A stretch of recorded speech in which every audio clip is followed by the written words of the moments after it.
g'day Ian, who's just snuck in as well.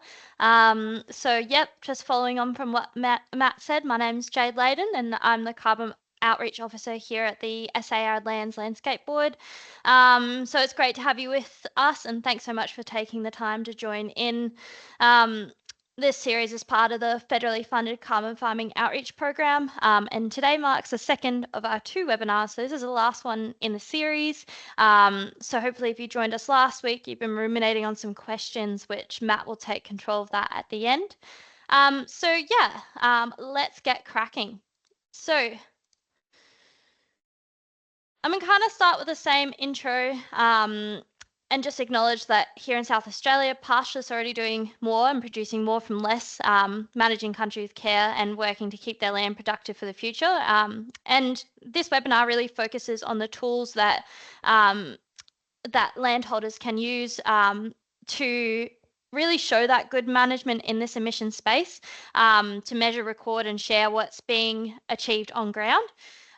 So today's webinar is about making sense of those tools and knowing what information really matters. So by the end of today's presentations, hopefully participants will be able to start carbon accounting with confidence, knowing what information to collect and how to use it to track emissions.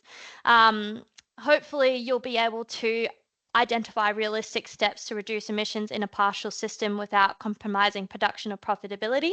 And lastly, hopefully you'll have a clear understanding of how carbon credits are created, what opportunities exist in the SAR region, and where to be cautious. So yeah, without further ado, let's get into it. So the first section that we're going to be focusing on today, we're just going to do a quick recap. I'm going to try and keep this under 5 minutes. So if you didn't join us last week, you'll get a bit of a sense of what we talked about.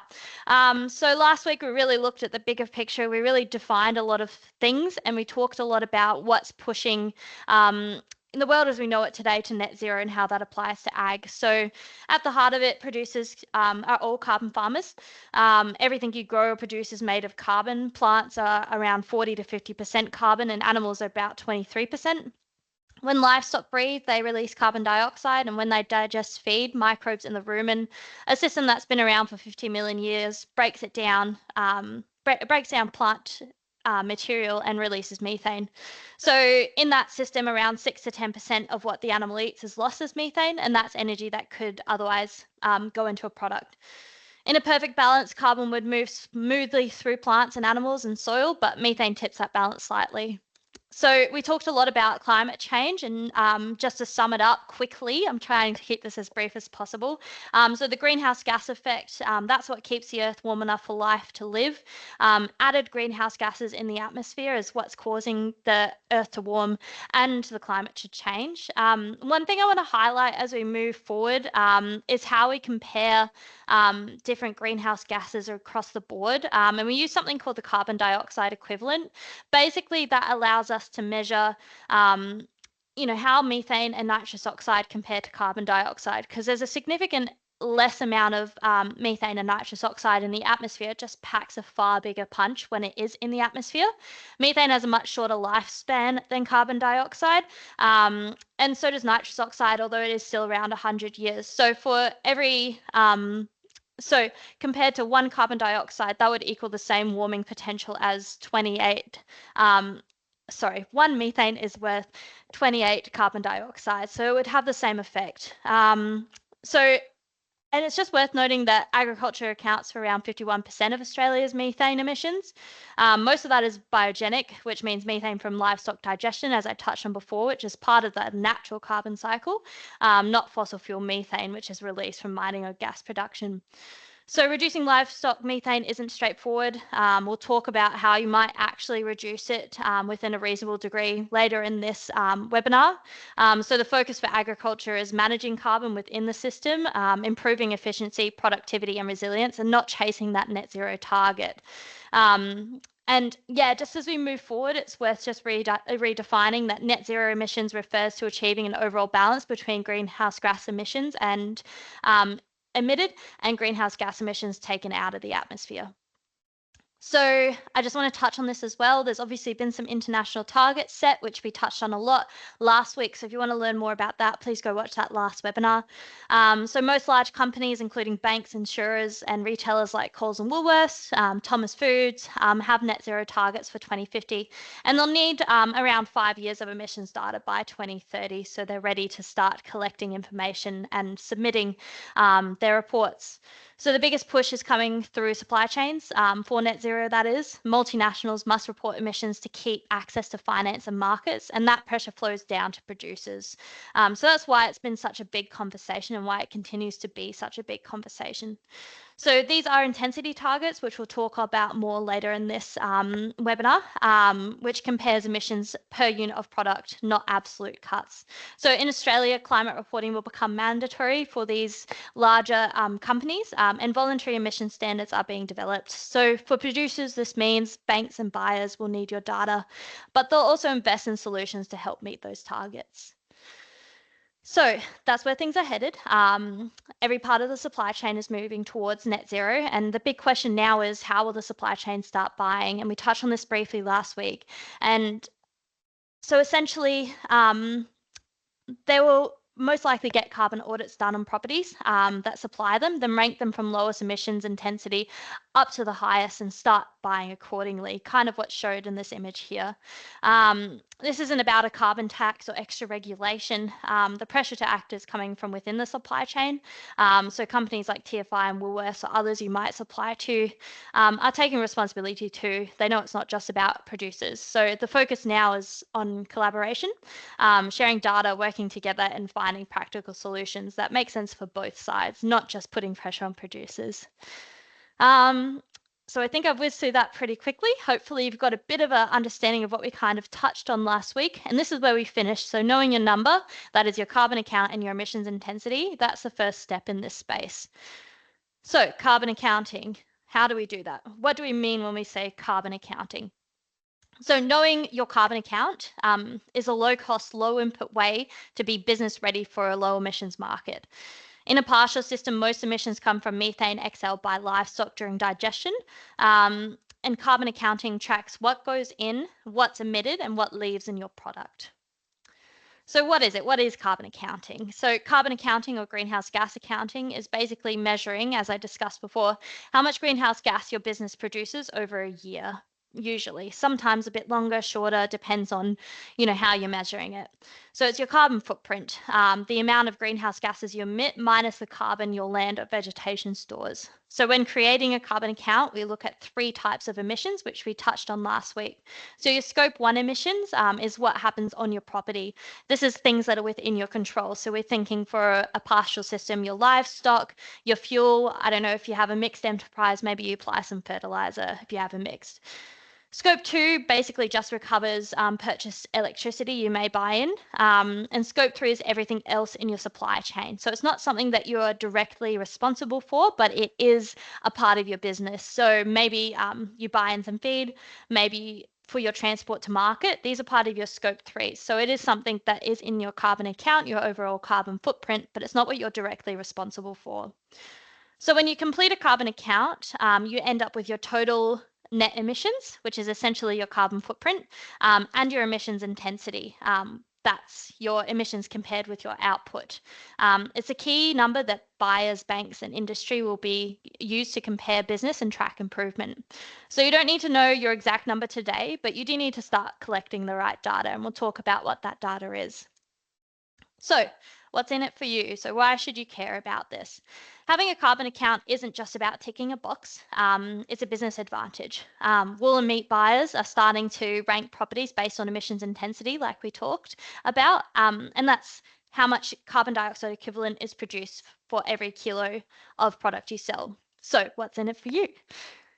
First, carbon accounting is good record keeping. It helps you track emissions and efficiency just like you track stock or rainfall. Knowing your number sets you apart and is a tool for demonstrating your business performance and where improvements can be made. Second, having a carbon account is a powerful tool that buyers need. Wool and meat companies are already ranking properties by emissions per unit of product, and the lower your emissions intensity, the more attractive you are to them.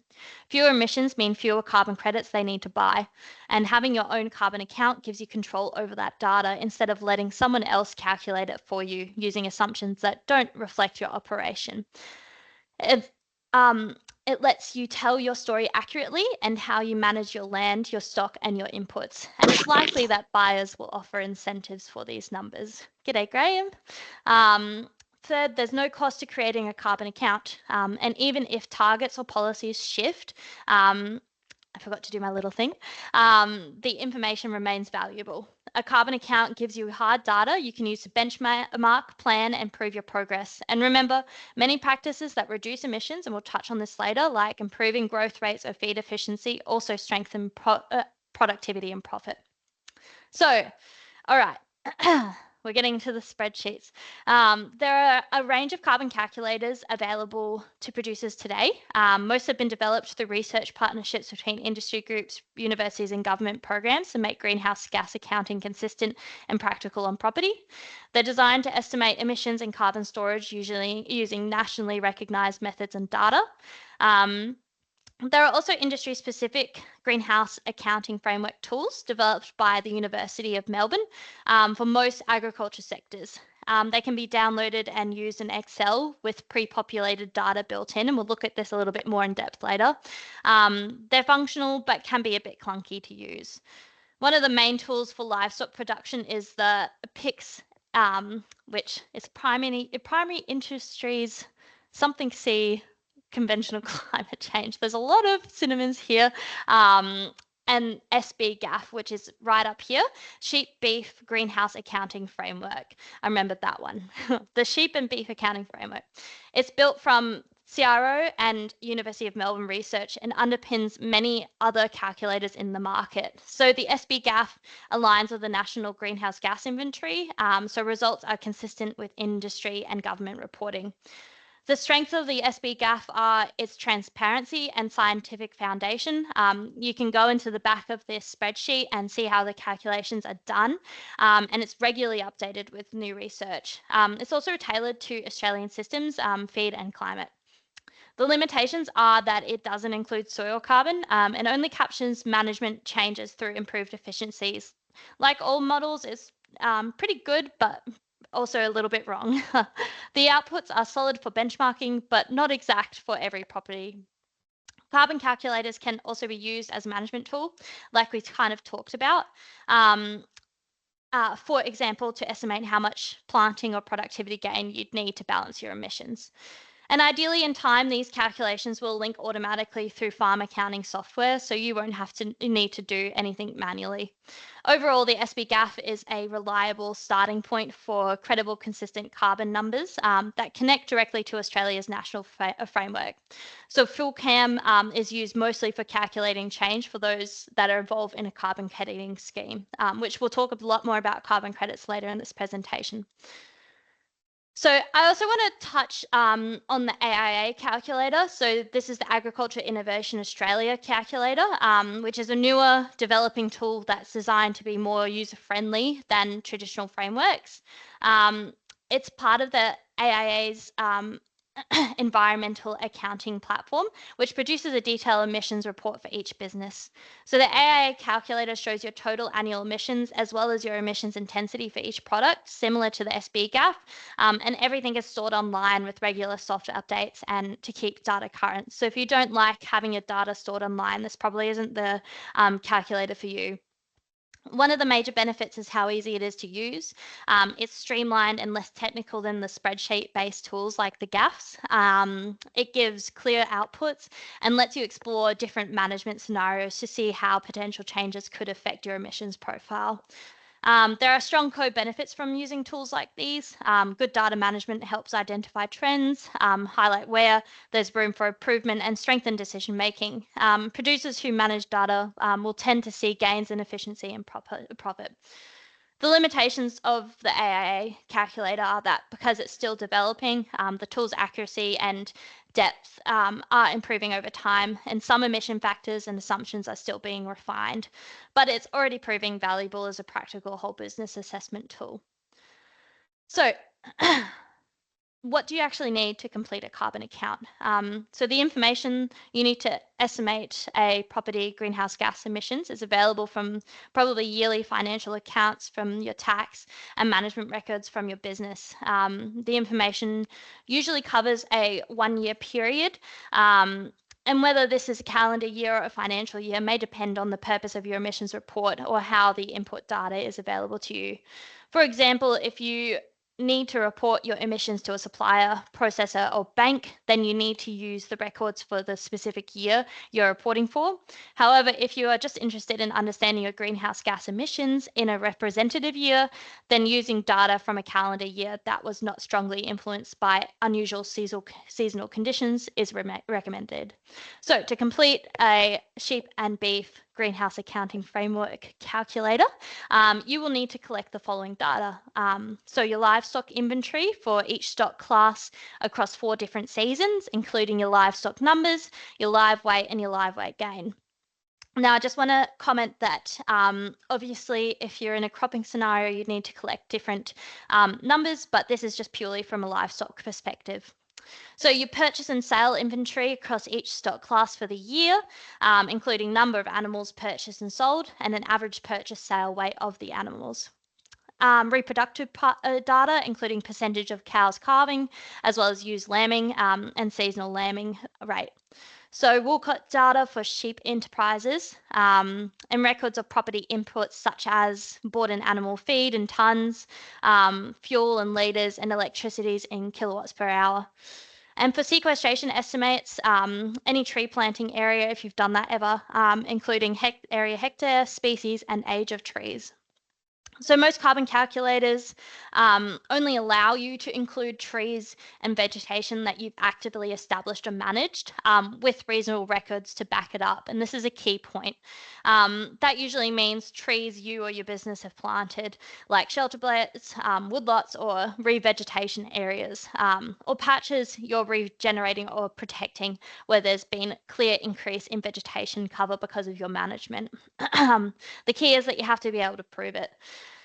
These areas count because they represent an additional carbon sink created through your actions, often called sequestration from human change. What you can't usually include are existing native forests or remnant vegetation that are already there before your management or reporting period. Even though they still carbon, they're not considered additional, so including them would overstate your carbon gains. For example, if you've got 50 hectares of chenopod shrubland that's been there for decades, you can't include it unless that area has expanded because of your management, like fencing or to allow natural regeneration. For the trees you can include, you'll need to record the area, species, planting year, and sometimes density or purpose. The calculator uses that information to estimate how much carbon is being sequestered each year based on your regional growth data. So this is all very theoretical, and let's put it all into practice and think of an example. So this is Wild Peach Downs. They're a family-owned station located in the southern pastoral zone of South Australia. This is Jack and Faith over here. They're third-generation managers. AI really generated a good visual for us here. So over 3 generations, the property has been progressively developed with improved water infrastructure and fencing, including extensive polypipe networks that enable the utilization of previous underwatered areas. So it's situated north of Hawker, and the station operates in a semi-arid environment with annual average rainfall of around 250 millimeters. The station has a long history of running merino sheep, with wool production forming the backbone of operation. In recent years, the business has transitioned from a sole focus on wool to a more dual-purpose enterprise, producing animals with strong reproduction and growth traits. Ewe lambs are retained to replace cull for age ewes, and wether lambs are sold annually. So recently, the property was taken on by family members, Jack and Faith over here, St. Harlem, who represent the 3rd generation of ownership. Although they have not previously been involved in daily management of the station, Jack and Faith are now exploring future opportunities in carbon accounting, productivity benchmarking, and biodiversity market potential. They have compiled seasonal data from the 2023 calendar year as part of this process. So just a couple of notes that I want you to keep in your back of your mind as we move through this presentation. The property is no longer returning profit margins seen in the past. So over the 20 years since the millennium drought, some changes have been observed in some of the more historically productive paddocks. These include the emergence of scalded areas, the early signs of gully erosion, shown in some areas that receive overland water flow during flood events. Livestock condition deteriorates quicker when entering dry periods. Feed availability is less consistent with short growth pulses from annual plants becoming a greater part of the total feed produced annually. Pastures are still contain palatable productive perennials. However, some woody weeds are present and annual species are becoming more common. And lambing percentages over the past 3 years have averaged around 72%. So if Jack and Faith were to go into the SB-GAF, so that's the Excel spreadsheet, it would look something like this. This is my cue to bring up my, so hopefully I'm going to get Matt to give me the heads up that you can see that, you can see the Excel data sheet with the purple background. Yes, he's giving me the thumbs up. We're good. Okay, so this is Wild Peach Downs. This is the, oh, thanks, Alex. This is the greenhouse gas account. So Jack and Faith, they've done this over tea the other night. They've put in the name of their property. They're based in SA, and no, they do not receive over 600 millimetres a year, 250 millimetres. So as you saw on the last page, they run a self-replacing merino flock, and throughout the year they have around 4,500 breeding ewes, around 1,000 maiden other breeding ewes, around 900 wethers, and they keep the same number of rams throughout the entire year. And you can see here that Jack and Faith, they've inputted the changes seasonally. Now, these need to be pretty accurate, but it just depends on, you know, how much information you have. So reasonably accurate for this type of accounting for yourself is good. You know, if in your supply chain, if in their supply chain, they were wanting a more accurate account, that would typically be done by the supplier that, the buyer that they're supplying to. So similarly here, we can see that they've also entered their live weight throughout the seasons, which they would have measured as I went along. Once again, reasonably accurate for this is okay, as well as the live weight gain, which is really important, which is what they've inputted here. And so for each of their animals that they've inputted, they're all up here. Now, there is an element of auto-populated. So if you were to start a carbon account and go into the SB-GAF, the feed availability is auto-populated. And that'll just happen. So that's one of the areas where this one can be a little bit inaccurate. Obviously, it's good. It kind of lowers the inputs that you need to do as a producer, but it is auto-populated. You can see here that they've recorded their purchase rams and the purchase inventory and the sale inventory here. And then similarly, they've inputted their proportion, their when they use the lambing, which is 100% in autumn, and then their lamb mark at 72%. Again, crude protein and dry matter digestibility is also auto-populated, and they've inputted their mineral supplementation. As well as that, they've gotten from their reporting their total diesel consumption and fuel consumption. And like you can see here, they've input it there. So what this gives them, because, you know, it's all very good and well to have a look at the inputs here, what it gives to them is, one second, let me just move over to the vegetation pathway. Yep, data summary here.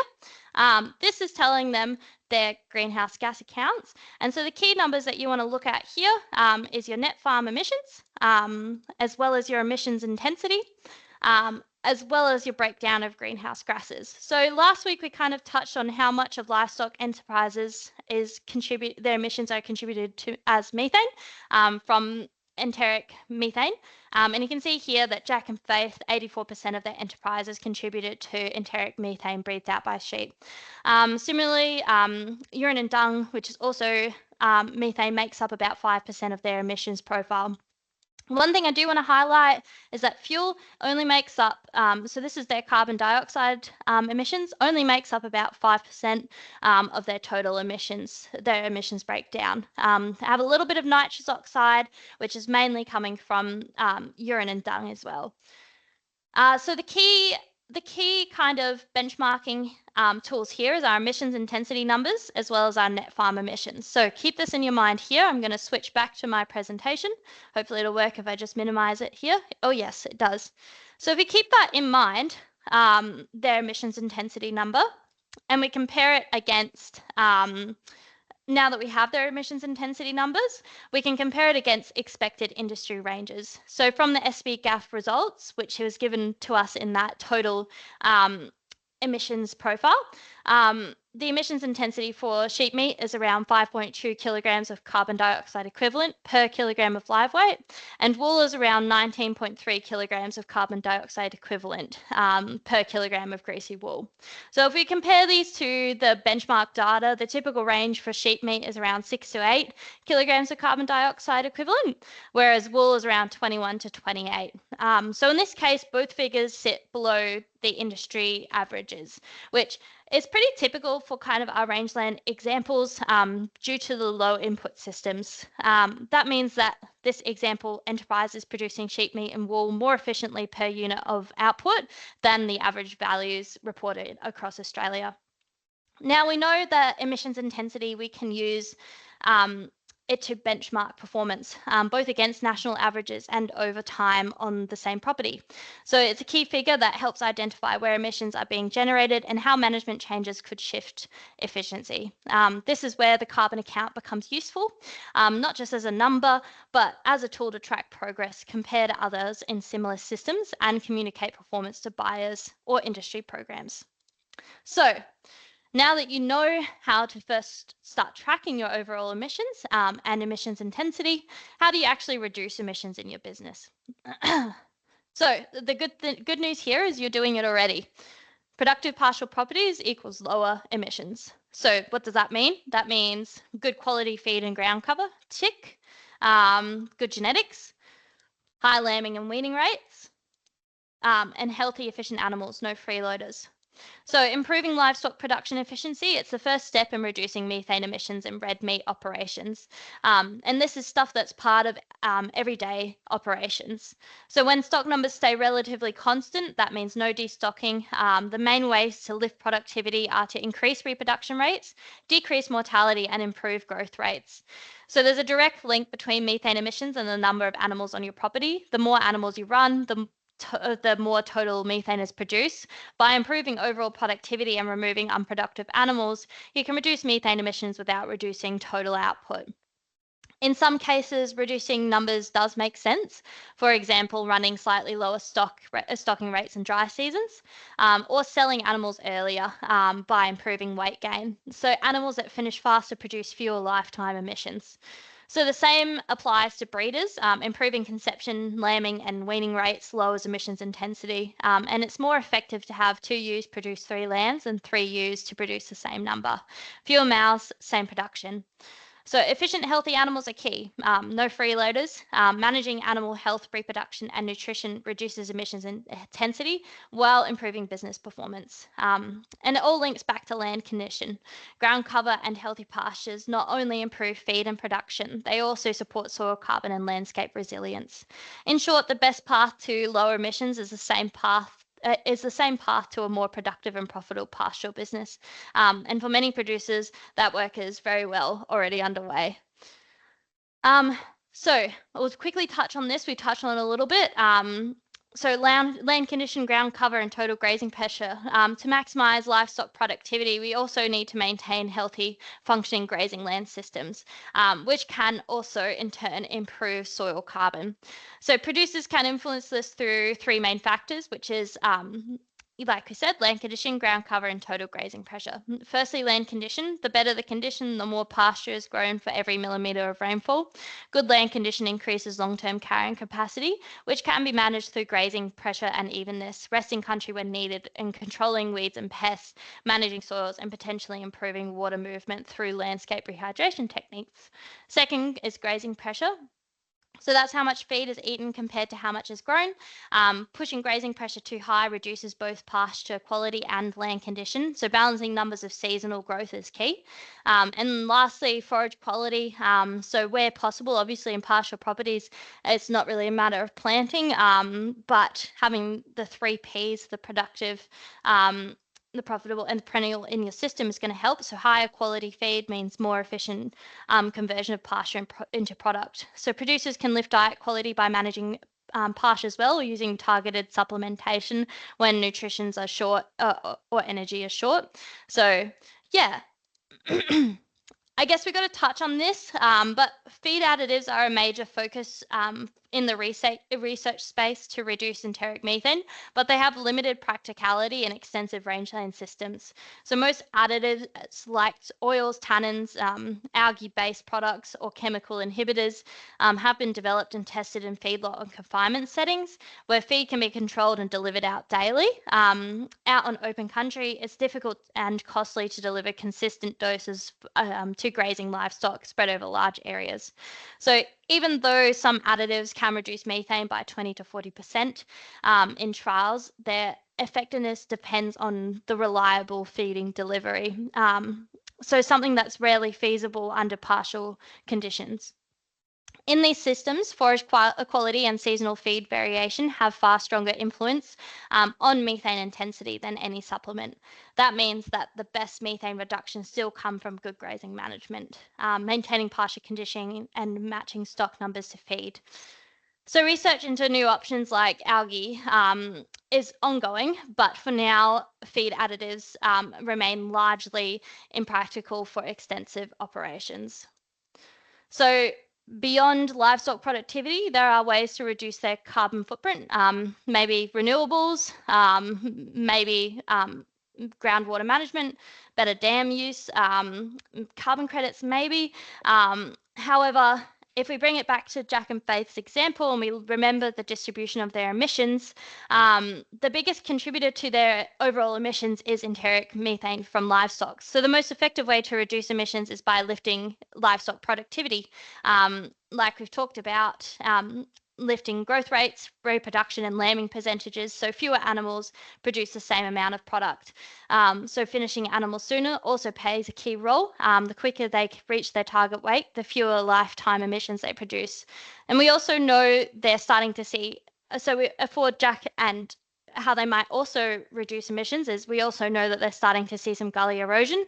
So focusing on some landscape rehydration techniques could help restore ground cover and improve feed availability, which directly supports productivity. Similarly, trying to remediate scalded areas would also help. And that's of course, they might also look at reducing fuel use or adding renewables, but the real gains will come from better performing animals and healthier country.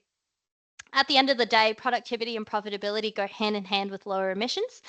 So keeping the focus on animal performance delivers wins across the board. So the key messages here, keep doing what you're doing. Best practice really does matter. By continuing to focus on improving reproduction, survival, and matching stocking rates to seasonal feed, producers are already lowering emissions intensity. Every gain in animal productivity, whether that's better land marking rates or improved growth, means fewer animals producing the same output. So manage total grazing pressure where possible. It's about maintaining balance. Managing the total grazing pressure helps to protect ground cover, support soil health, and sustain productivity long term. So keeping an eye on feed availability and adjusting stock numbers can make a real difference. And lastly, feed additives have limited practicality for rangelands. At the moment, most feed additives are costly and hard to deliver in extensive grazing systems. They may have a role in short-term confinement or targeted feeding, but for now, the focus should stay on efficiency, grazing management, and animal health.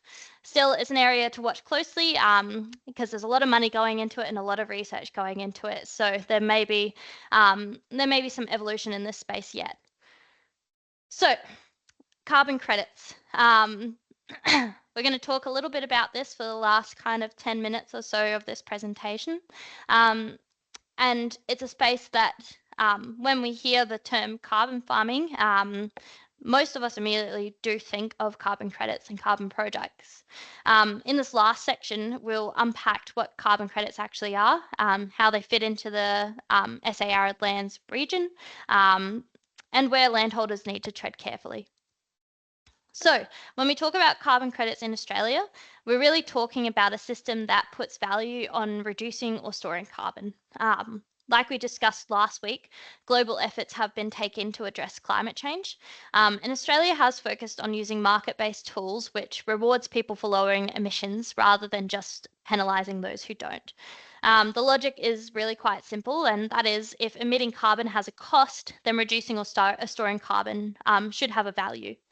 So here in Australia, that really started to play out with the carbon farming initiative back in 2011, where it was recognised that producers and landholders could play a major role in cutting emissions and storing carbon through activities like reforestation, soil carbon projects, or improving livestock productivity to reduce methane. So these activities generate what's called Australian Carbon Credit Units, or ACCUs, and each credit represents 1 tonne of carbon dioxide that's either been avoided, reduced, or removed from the atmosphere.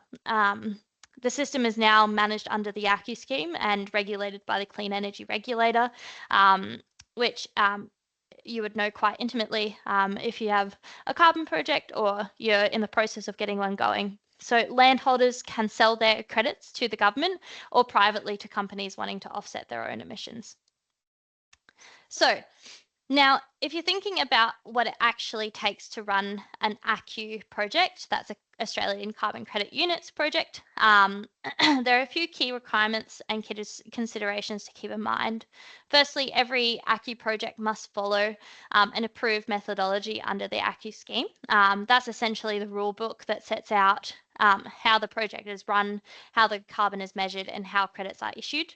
You can only earn ACCUs if your project aligns with one of those approved methodologies. Projects also have to demonstrate additionality, meaning the activity must be new to your business, but something that not something you're already doing. And this ensures that the carbon benefit is genuine and goes beyond business as usual. So you can choose to sell or hold your ACCUs, but it's important to understand that if you sell them, the emissions reduction transfers to the buyer. You can't also claim that reduction against your own carbon footprint. Each method comes with a permanence period, usually 25 to 100 years. So think about your long-term plans, things like succession, property sales, or changes in enterprises mix. And finally, there are practical risks to consider, like natural disasters or insurance.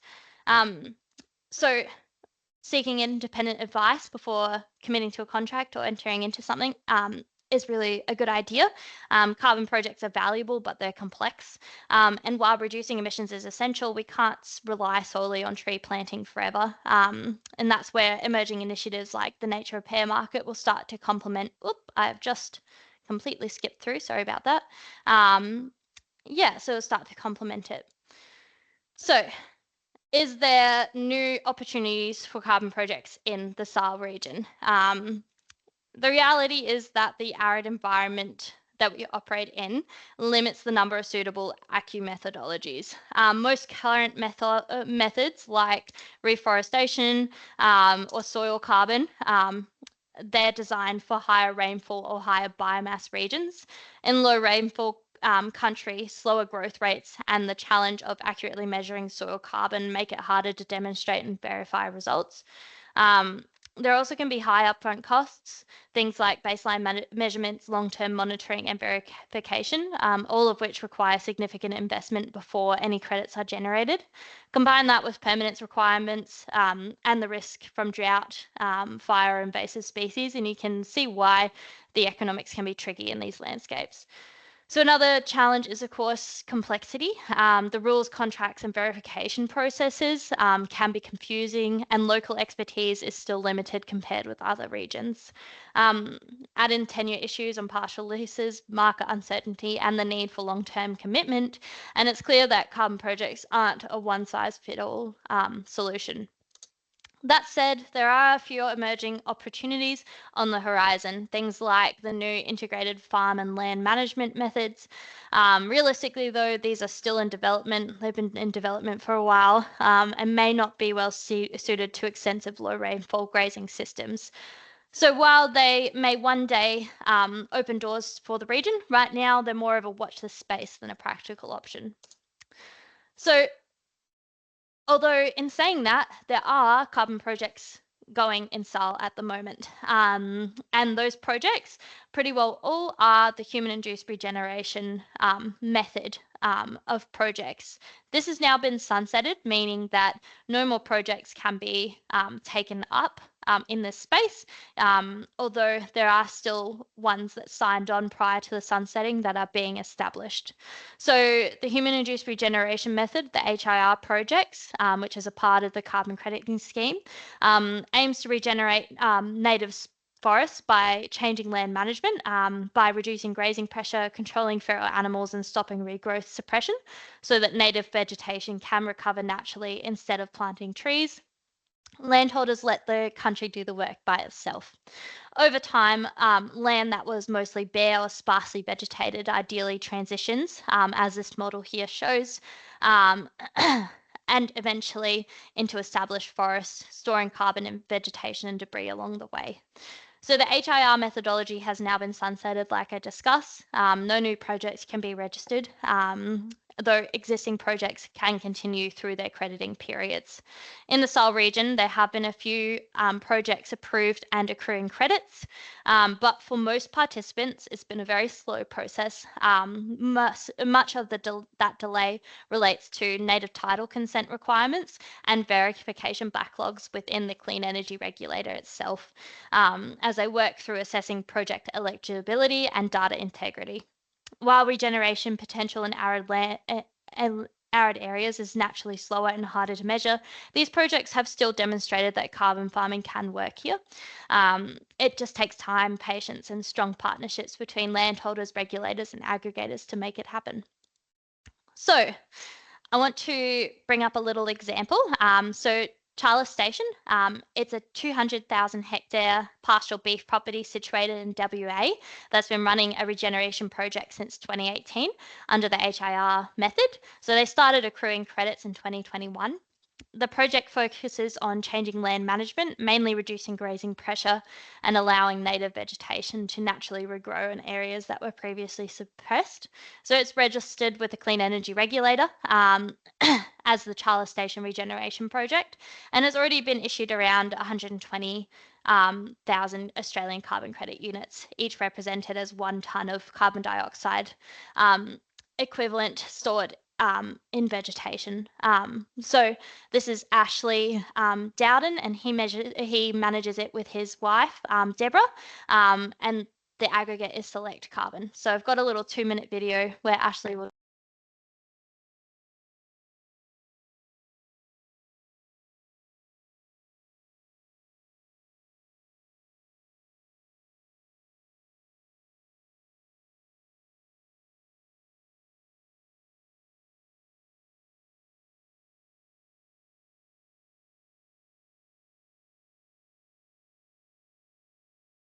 Can anybody hear that?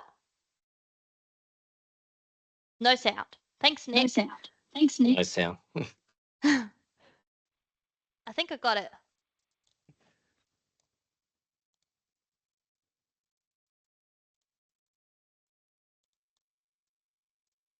This means we need to stop our cattle from grazing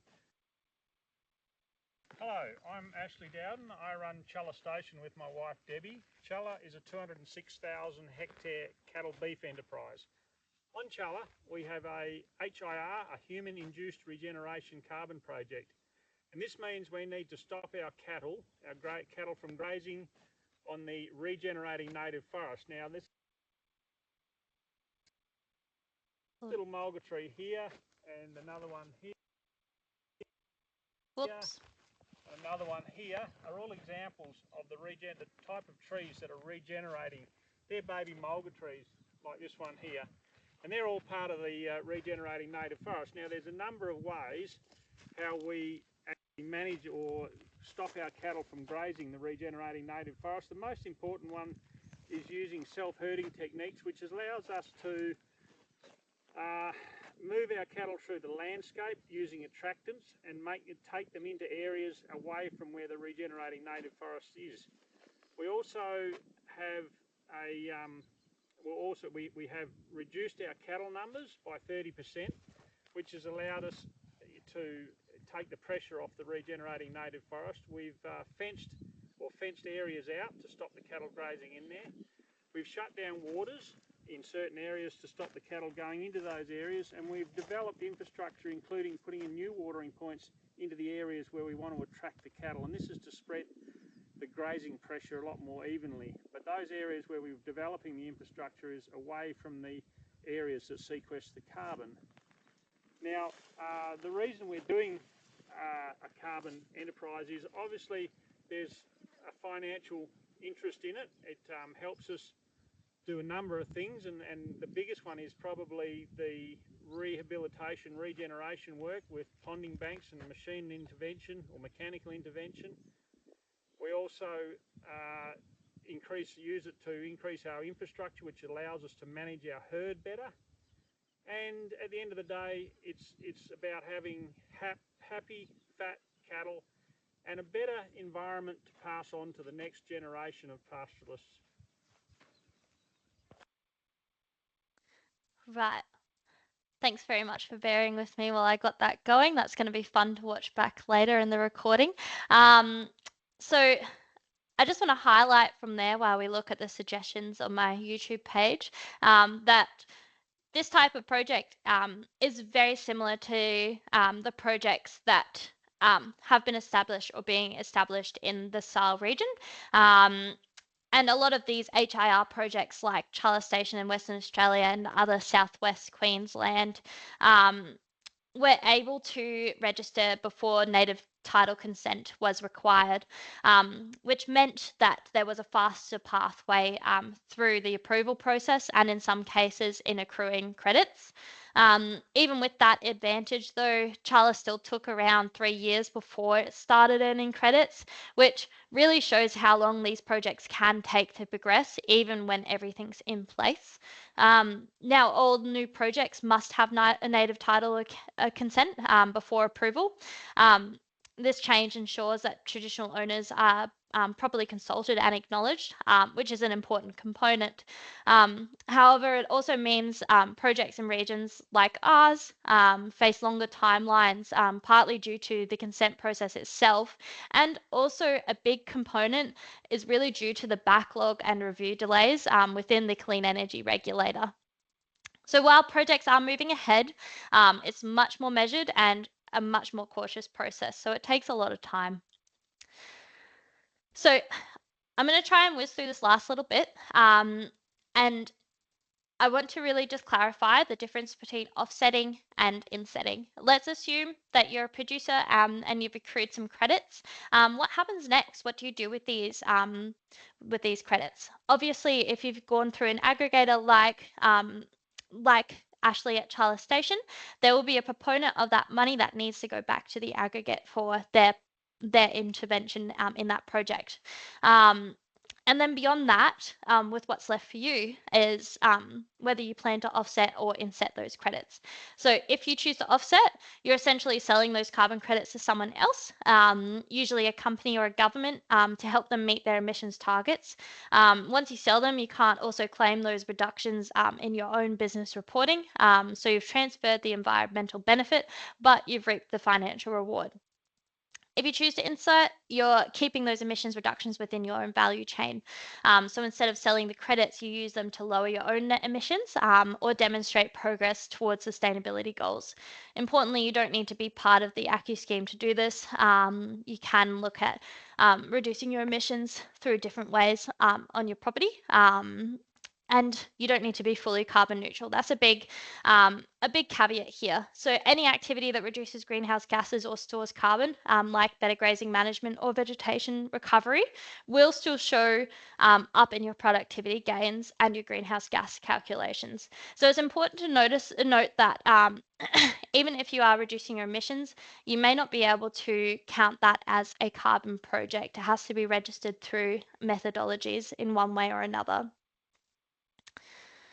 I want to kind of just highlight this Net Zero Australia plan as just something to keep in the back of your minds. So it's kind of the big picture. The Net Zero Australia project, which was led by the University of Melbourne, it modelled how every industry in Australia could reach its own net zero target. What they found was pretty confronting for the land sector. So even if we kept all the carbon we could store within our systems, in trees and soils and everything, we still struggle to reach net zero as a sector. Now, with the recent kind of new net zero targets that's come out, that being that the agriculture sector is not necessarily expected to completely resolve to net zero. This is it does pack a little bit less of a punch, but it's still worthwhile considering. So that means that the idea of having a surplus of carbon to sell might not actually be correct. So yes, some properties might have extra carbon one year or another, but overall as an industry, if we take into the whole industry, we'll need to focusing, the whole industry won't get there. So Professor Richard Eckard from the University of Melbourne, he put it rather bluntly at the 2024 AgriFutures Evoke Ag event, and he said that he regrets putting a price on soil and tree carbon because the greatest land use change since settlement clearing will now be carbon driven. And that's already happening under the safeguard mechanism, which takes Australia's 215 biggest emitters that account for 28% of Australia's emissions. Now are facing declining baselines. So that means every year's they have to either lower their emissions or buy credits. So they're legally enforced emissions credits caps that sinks each year. That means that carbon credits are becoming more and more sought after. So like I kind of highlighted, you can't sell your carbon credits and still claim to be low carbon. It's double accounting. If you sell your credits, you've sold the right to that emissions reduction.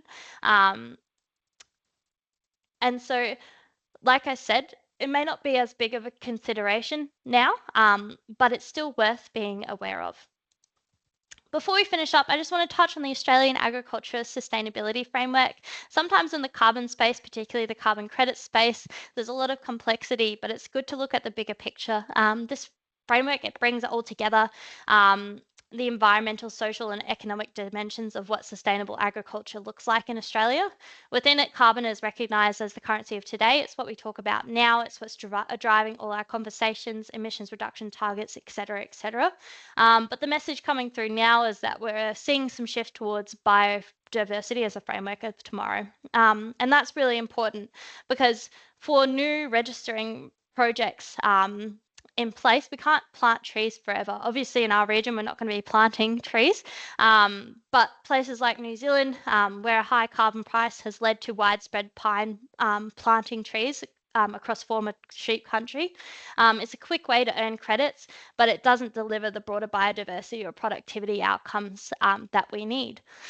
So as we look ahead, it's not just about carbon, it's about how we balance carbon, biodiversity and productivity together to build a more resilient and sustainable agricultural future. So key takeaways, we made it. So knowing your number, start with a carbon account and track your emissions intensity using tools like the SBGAF or the AIA. I'll send you those links after this webinar is finished, and your existing records. This lets you benchmark, target improvements and give buyers/banks the data that they're asking for. Productivity first. Productivity equals lower emissions. Like we talked about, productive partial properties almost always equates to lower emissions overall, meaning that animals performing better means that you've got lower emissions intensity. And credits, be cautious. But of course, if you've got a project, definitely, yeah, be cautious with your credits, be educated about them. And yeah, I think that's where I'll leave it today. And I'm going to let Matt take over for the questioning, for the questions. If you've had any over the course of the last kind of 45 to 50 minutes pop up. Thanks very much.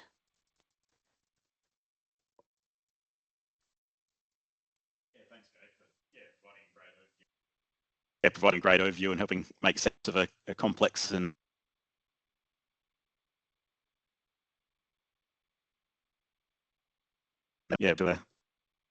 full of a sheep station in the Flinders Ranges as a high.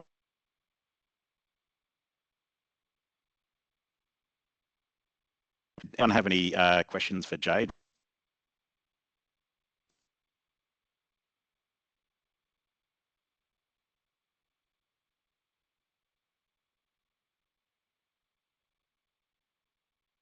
I think Matt is dropping in and out a little bit.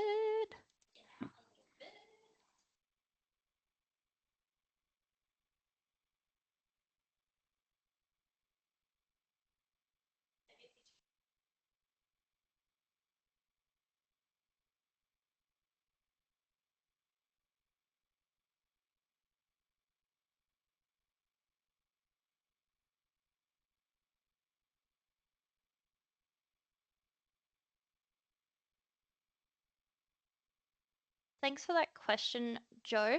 That is a very good one. Getting a little bit of reverb. This is strange. Yes. If you're selling ferals, you'll need to be accounting them, particularly if they're goats. But mostly if it's just ruminant animals that you'll need to be accounting for. If you're just mustering off as part of your business activities, then you don't typically count that. But yeah, if there comes into a monetary component, like you're earning money back from it, then yeah, that'll need to be factored into your carbon accounting.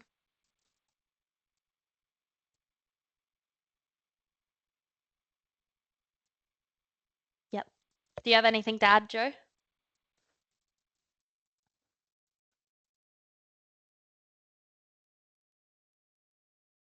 No, not at all, Jade. I was just wondering how that kind of fitted in if you're getting outside contractors, I guess, coming in and taking goats off your property, like, do you need to be counting those emissions, or does that kind of land with the contractor? Yeah, it's an interesting so if you're earning a monetary value from them, then that does count in your accounting, particularly with goats.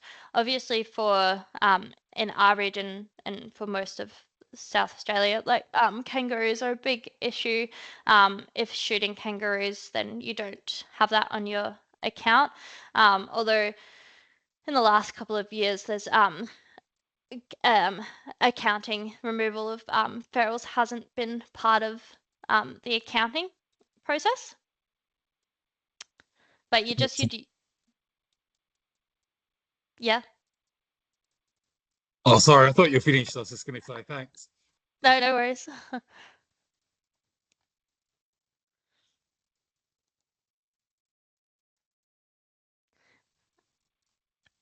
Am I coming through there, Jade? You sure are, Ian? How you going? And Matt, I just wondered if Native Veg was on board. I mean, with a HIR project, we were going to do one, we'd want to spread waters out to reduce the impact on the country. And I'm just a bit worried we'd have our hands tied through the fairly strict Native Veg regulations in South Australia. What your thoughts are on that? Yeah. I know we had, so in terms of actually where native veg is at, I'm not too sure. I know there's a lot of strict regulations at the moment, but I'm happy to do a little bit of research and get back to you about where they're at. Is that kind of your main issue um, issue at the moment? issue at the moment? Yeah, I mean, yeah, a lot of the accounting, the carbon accounting seems fairly intensive for our sort of production, but I'm sure if we embark in a HIR project, a lot of that's done by the carbon farmer. But Yeah. as far as on the ground getting it done, I just worry that we get our hands, our hands be a bit tied as far as the changes we want to make. But hopefully Yeah, that'll evolve as it goes ahead. Yeah, from the native veg. I know that it's a really from the evolving native veg. I know that space. it's a really evolving space.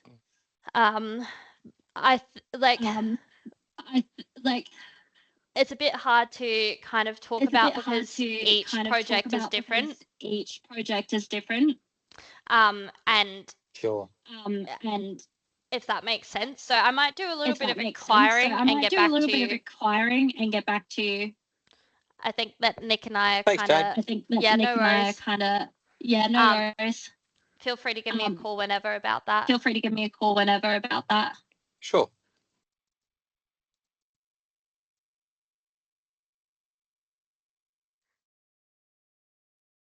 And yeah, you touch on a good point. Obviously, for extensive systems, the carbon accounting is pretty intensive, particularly for partial systems. But yeah, it's good to have that kind of knowledge up your sleeve about how you might go about it. And yeah. Well,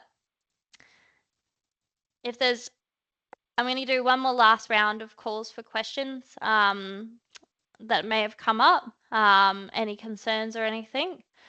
And then feel free, if you've got somewhere else to head off, feel free to do that. I'll stay online for a couple more minutes, and whoever has any more questions, they can ask me as they go or whatever else.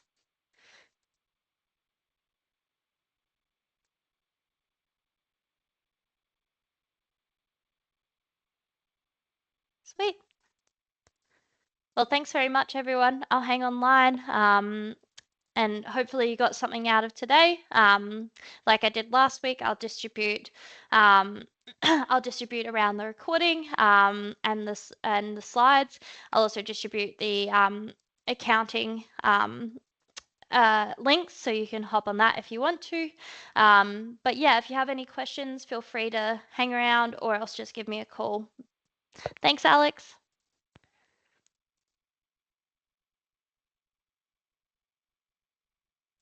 Jade. Thanks, Jade. Thanks, Matt. Thanks, Joe. Yeah. Thanks, Ian. Cheers. Thanks, Joe. Thanks, Ian. Thanks, Nick. Thanks, Thank Paula. you. Have a good night. You too. Thanks, Arabella. How you going, Graham?